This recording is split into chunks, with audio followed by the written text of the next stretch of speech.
Il-Fgura l-Imsida, San Pawl il-Baħar u lokalità oħra f'Għawdex huma l-lokalitajiet urbani magħżula biex isir proġett pilota kif imwiegħed fil-baġit bilan li jitħaddru l-komunitajiet.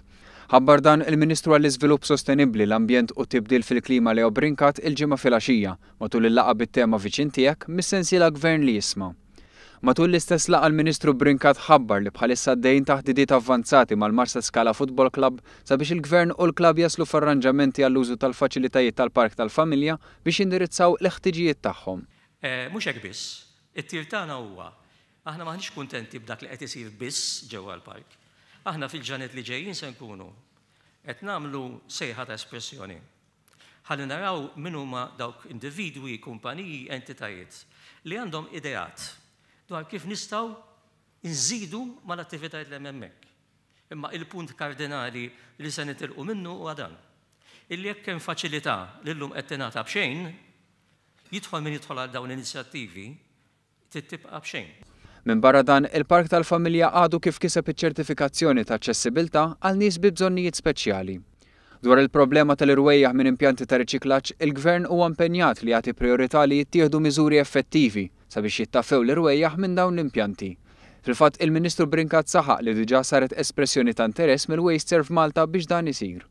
Min-naħa tiegħu is-Segretarju Parlamentari għall-Bidja, Sajd u Drittijiet tal-Annimali Rodrik Galdes ħabbar li qed isir ħidma fuq white paper dwar it-trattament xieraq tal-annimali li se tinkludi pieni iktar ħorox għal min jinqabad kif ukoll tipproponi l-ħatra ta' kummissarju għad-drittijiet tal-annimali.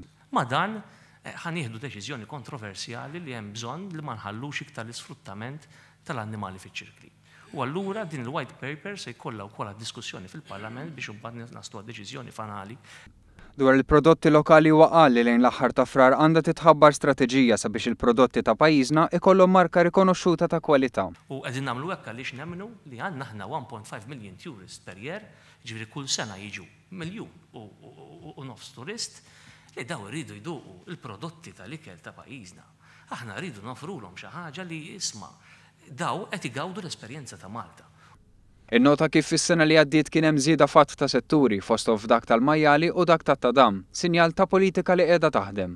Saħaq li s-sajt huwa importanti u sostna li qed issir ħidma fuq strateġija tal-akwakultura ġdida biex din tkun tista' tikber u fl-istess ħin tinżamm taħt kontroll. Fil-fatt ħajżdiet il-fond tas-sajd li pajjiżna jirċievi mill-Unjoni Ewropea propju sabiex jissaħħaħ dan is-settur.